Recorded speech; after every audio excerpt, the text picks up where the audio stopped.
एक ऐसी सियासी शख्सियत जिन्हें समर्थक साहसी कहते हैं तो विरोधी सख्त। और जिस दिन आप संघर्ष करके लड़ाई लड़ेंगे, जीतेंगे, तो खुशी दुगुनी होगी आप। जनता की नजर में वो वीआईपी कल्चर से दूर एक सहज राजनेता हैं। विश्लेषक कहते हैं छत्तीसगढ़िया पहचान के साथ वो लगातार अपनी सियासी जमीन मजबूत कर रहे हैं। मुख्यमंत्री के रूप में भूपेश बघेल का कार्यकाल करीब 3 साल होने को है, तो उनके राजनीतिक विजन और परफॉर्मेंस पर लोगों की राय सामने आने लगी है। कुछ लोग उन्हें कांग्रेस की परंपरागत लाइन पर चलकर सब्सिडी, छूट और फ्री स्कीम्स के सहारे राजनीति करने वाला करार देते हैं, तो कुछ रूट लेवल पर जाकर छत्तीसगढ़ के उपलब्ध संसाधनों को विकास का आधार बनाने वाले विजनरी के तौर पर देखते हैं।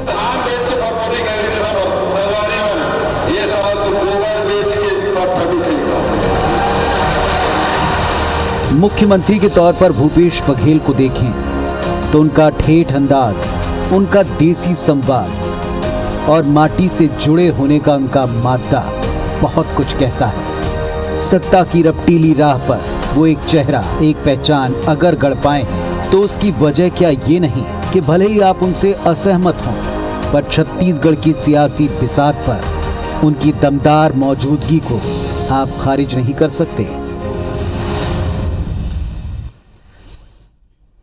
नमस्कार, मैं हूं शिरीष मिश्रा। छत्तीसगढ़ की बात में आप सभी का स्वागत है। जब भी हम किसी राजनेता का विश्लेषण करने की कोशिश करें, तटस्थ रहने की चुनौतियां बढ़ जाती हैं। सीएम का जन्मदिन आज एक बड़े पॉलिटिकल इवेंट में तब्दील हो गया है, तो ऐसे में हम छत्तीसगढ़ की राजनीति में भूपेश बघेल होने का मतलब क्या है, किस तरह दूसरे मुख्यमंत्रियों से अलग हैं भूपेश बघेल, क्या भूपेश बघेल की राजनीतिक शैली उन्हें छत्तीसगढ़ में कामयाब बना रही है, एक मुख्यमंत्री के तौर पर उनका विजन कितना प्रोग्रेसिव है, ऐसे कई सवाल हैं जिनके साथ हम आपसे मुखातिब हैं। इन सवालों का जवाब देने के लिए हमारे साथ जुड़ेंगे खास मेहमान, कांग्रेस के वरिष्ठ नेता और खादी एवं ग्रामोद्योग बोर्ड के चेयरमैन राजेंद्र तिवारी जी। लेकिन पहले अपने मुखिया के जन्मदिन पर कांग्रेस नेताओं ने क्या कहा, ये सुन लेते हैं।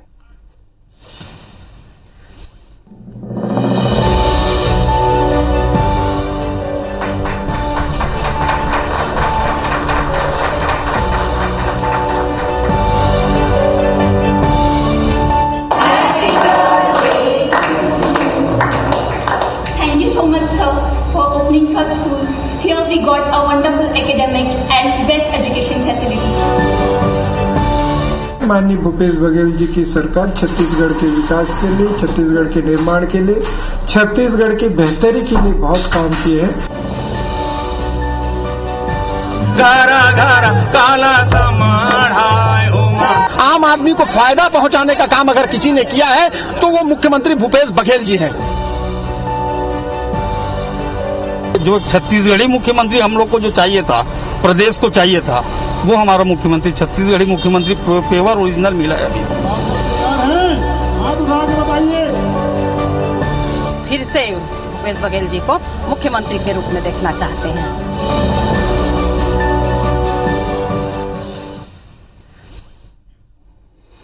तो चलिए, आज भूपेश बघेल जी का जन्मदिन एक बड़ा दिन है। चूंकि प्रदेश के मुखिया हैं इसलिए भी बड़ा दिन है, और एक ऐसा व्यक्तित्व जिसने छत्तीसगढ़ में ऐसे मुख्यमंत्री हैं जिनके बारे में ये नहीं कहा जाता कि उनको पार्टी ने बिठाया। जैसा कि छत्तीसगढ़ के पहले मुख्यमंत्री के बारे में कहा गया था कि वो निर्वाचित नहीं है, पार्टी की ओर से उनको प्रभार दिया गया था, पार्टी की ओर से उनको दायित्व दिया गया था। ये एक ऐसे मुख्यमंत्री हैं जिन्होंने जनता के बीच में लड़कर और जनता के बीच में संघर्ष करके जनता के मुद्दों को उठाकर पार्टी को उन ऊंचाइयों पर पहुंचाया जिसके बारे में शायद छत्तीसगढ़ के राजनीतिक विश्लेषक, पत्रकार, मीडिया जगत या कोई भी लोग कल्पना नहीं करते थे। 3 चुनाव में कांग्रेस को जिस तरह से हर बार 10 सीटों की कमी रही, लगता एक बार में ही पूरी कर दी। भूपेश बघेल जी से एक बार इंटरव्यू करने का मौका मिला 2016 में। तो जब मैं अपना इंटरव्यू ख़त्म कर रहा था उस समय मैंने उनसे पूछा, राजनीति में आपका क्या उद्देश्य है, किन चीज़ों को लेकर आप राजनीति करते हैं। तो उन्होंने एक वाकया बताया। जब वो चंदूलाल चंद्राकर जी के साथ मध्य प्रदेश में मुख्यमंत्री चयन के बाद लौट रहे थे, जब दिग्विजय सिंह जी मुख्यमंत्री बने थे, तो उन्होंने कहा था कि चंदूलाल चंद्राकर जी ने उनसे 3 बातें कही थी।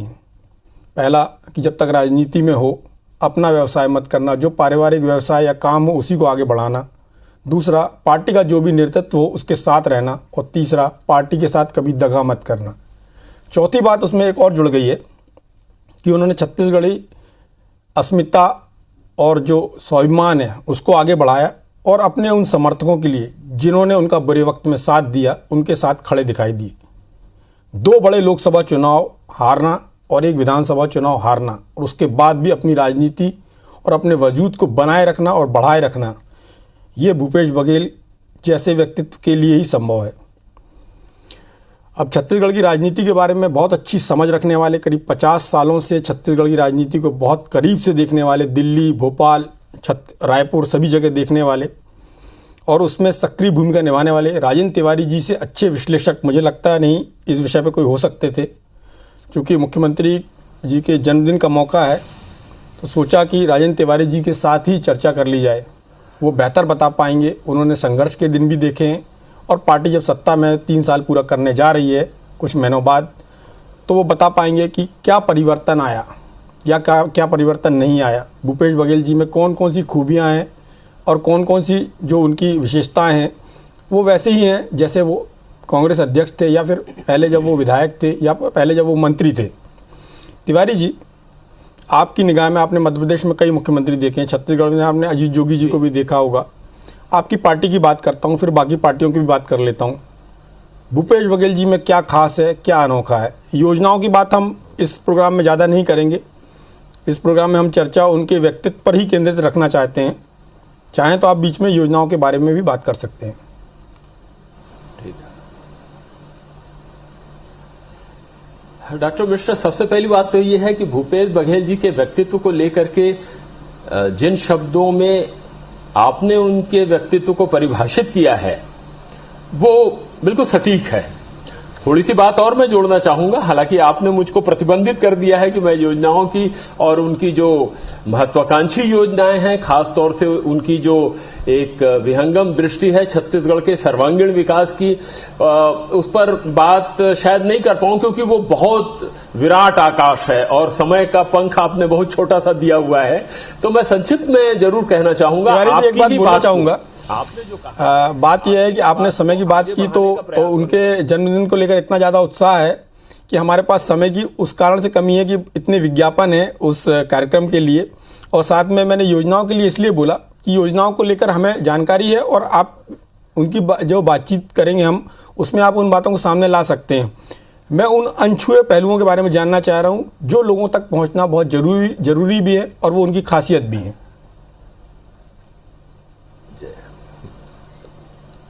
बिल्कुल ठीक कहा आपने। खैर समय की सीमा है, मैं कुछ बातों पर प्रकाश भी डालना चाहूंगा और कुछ कहना भी चाहूंगा। भूपेश बघेल जी के साथ में बड़ी धूप छांव हम लोगों ने बिताई है। संघर्ष के दिन जो उनके अध्यक्ष कार्यकाल में हम लोगों ने देखा, मैं जिस बात से सर्वाधिक प्रभावित हुआ, हालांकि मेरी राजनीतिक वरीयता उनसे काफी ज्यादा है, मगर मैंने उनके व्यक्तित्व को निखरते हुए तब देखा जब उनके ऊपर जिम्मेदारी डाली गई।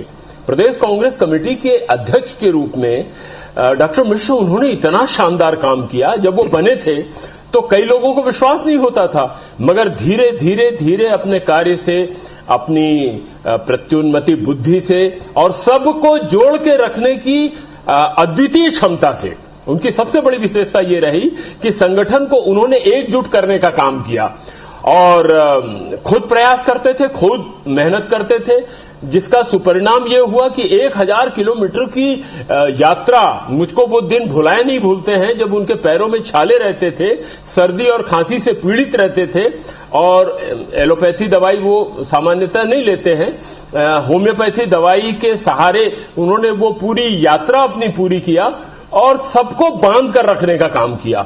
उस समय हम लोगों को लगा कि नहीं, हमको ये जो नेतृत्व मिला है ये निश्चित रूप से हमको उस आकांक्षा को पूरा करने में सहायक होगा जिसके माध्यम से हम छत्तीसगढ़ की सेवा कर सकें।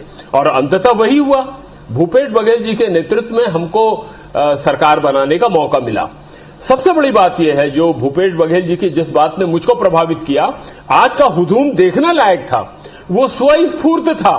छत्तीसगढ़ के कोने कोने से हजारों की संख्या में डॉक्टर मिश्र जिस तरह से ढोल मंजीरे और उत्साह के साथ नृत्य करते हुए नौजवानों की टोली और किसानों का हुजूम जिस तरह का लगा हुआ था, ऐसा दृश्य मैंने मुख्यमंत्री निवास में कभी नहीं देखा जैसा आज मैंने देखा। और वो उतने ही सहज भाव से लोगों से मिलते रहे, हालांकि बहुत भीड़ थी। खैर, सबसे बड़ी बात यह है कि राजनेता को जमीनी पकड़ तो होनी चाहिए समस्याओं की, उसके साथ में अच्छा प्रशासक होना चाहिए, मगर जब तक वो संवेदनशील नहीं है वो सच्चा राजनेता नहीं हो सकता। और भूपेश बघेल जी की जो कुछ खास बातें मैंने बहुत निकट से मुझको देखने का मौका मिला, वो बहुत ज्यादा संवेदनशील हैं गरीबों के प्रति, किसानों के प्रति, आदिवासियों के प्रति। उनके मन में गहरी संवेदना है और छत्तीसगढ़ का मान सम्मान, छत्तीसगढ़ की परंपरा, छत्तीसगढ़ की विरासत। मैं ABC 24 को धन्यवाद भी दूंगा आपके माध्यम से, जो उन्होंने इस कार्यक्रम की शुरुआत ही गेड़ी चढ़ते हुए भौरे का वो दृश्य सब दिखाया और छत्तीसगढ़ी हमारे नृत्य आप दिखा रहे थे। इसी छत्तीसगढ़ में हमने वो भी देखा है जब राज्योत्सव के नाम पर सलमान खान आया करते थे और करीना कपूर आई थी, 50,000 रुपए लेके आधे घंटे के चटक मटक के साथ में चले गए थे वो लोग। वो सारी बातें बदली। 50,000 नहीं, छत्तीसगढ़ की जो लोक परंपरा है, लोक संस्कृति है, मैं 50,000 निकल गया है गलती से, वो 50 लाख है, बजा फरमाया आपने, सॉरी, 50 लाख रुपए। और स्पेशल प्लेन से आए थे वो डॉक्टर मिश्र, 50 लाख रुपए लेकर के चले गए और छत्तीसगढ़ की लोक परंपरा, लोक संस्कृति का नामो निशान नहीं। भूपेश बघेल जी आने के साथ ही जैसे किसानों के कर्ज को माफ, आपने कहा कुछ बिंदुओं को जरूर मैं स्पर्श करना चाहूंगा, 9,700 करोड़ रुपए, क्योंकि वो जानते हैं, वो किसान हैं, इसलिए किसानों के मर्म को, दर्द को भली भांति समझते हैं। जब आत्महत्या होती थी एक एक उसके घर खुद जाया करते थे भारतीय जनता पार्टी के शासनकाल में और उस परिवार को सांत्वना दिया करते थे। हम लोग कोऑर्डिनेशन कमेटी की बैठक में बैठते थे तो वो बार बार इस बात को जोर दिया करते थे कि जब तक किसान छत्तीसगढ़ का समृद्ध नहीं होगा कि छत्तीसगढ़ की उन्नति संभव नहीं है। जब तक यहां पर अच्छे उद्योग धंधे नहीं लगेंगे, रोजगार की समस्या दूर नहीं होगी, जब तक आदिवासियों को जो उनकी मूलभूत समस्या है उससे निजात नहीं मिलेगी, उनका जीवन स्तर नहीं सुधर सकता है। तो ये संवेदनशीलता की बात हम लोगों को तिवारी जी उस समय वो बोलते थे। और जैसे तिवारी जी, आप भूपेश बघेल जी की संवेदनशीलता के बारे में बता रहे थे, साथ में ये भी जानना चाहूंगा, शॉर्ट में बता पाएं उनके व्यक्तित्व की 5 बड़ी विशेषताएं इसके कारण वो भूपेश बघेल जो आज मुख्यमंत्री बने, एक संघर्ष के प्रतीक बने, एक साहस के प्रतीक बने।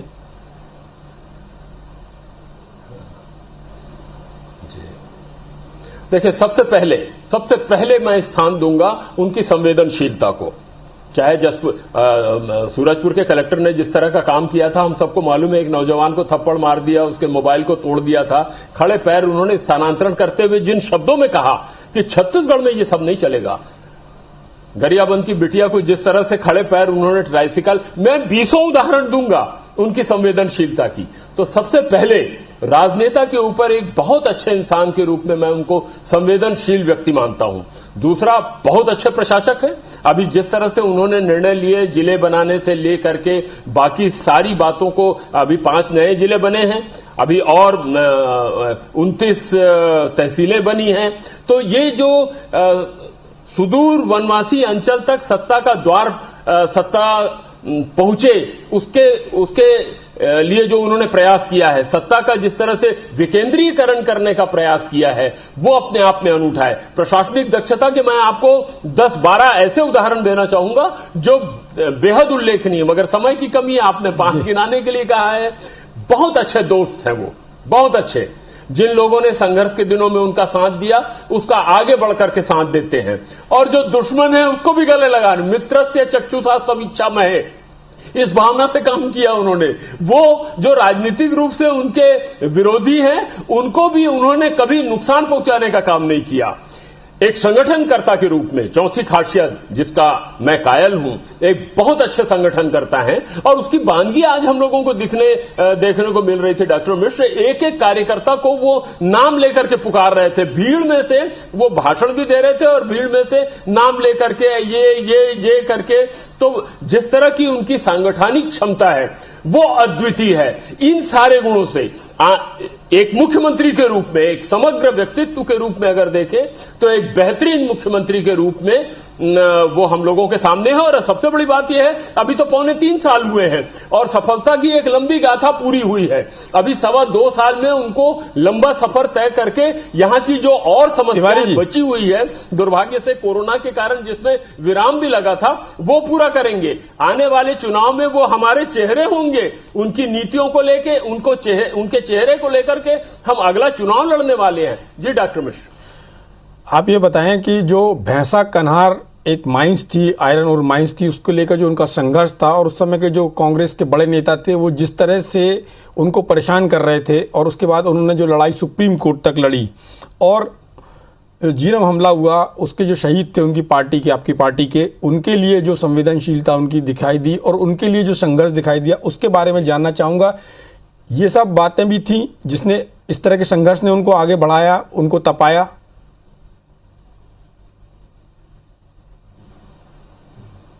झीरम में देखिए आप, महेंद्र कर्मा का पूरा परिवार आज हमारे साथ है। उनको टिकट दिलाने से देकर उनको महिमा मंडित, उनको उचित स्थान में देने का काम, अनीता शर्मा को टिकट दिला के जिताने के लिए जो उन्होंने अथक प्रयास किया, आज राजनांदगांव के उदय मुदलियार के बच्चे को उन्होंने युवा आयोग का अध्यक्ष बनाया। आप देखिए कि वो तमाम लोग जो झीरम घाटी में किसी भी प्रकार से प्रभावित हुए थे, उन सारे लोगों को साथ में लेकर के, सबसे बड़ी बात यह है कि अपने पूर्वजों के प्रति उनके मन में गहरा सम्मान है।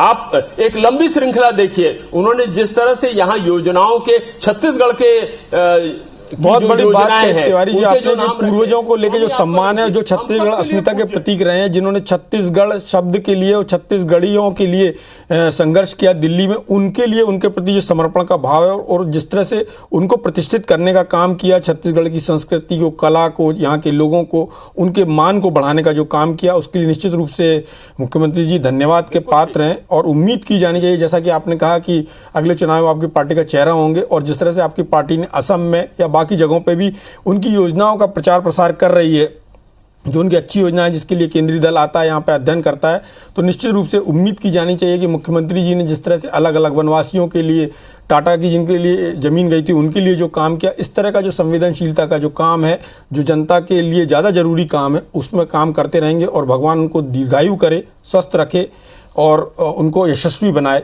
इसी मनोकामना के साथ, इसी बधाई के साथ, इसी शुभकामना के साथ आप सभी का बहुत बहुत धन्यवाद। तिवारी जी, आपका बहुत बहुत धन्यवाद जानकारी शेयर करने के लिए। नमस्कार।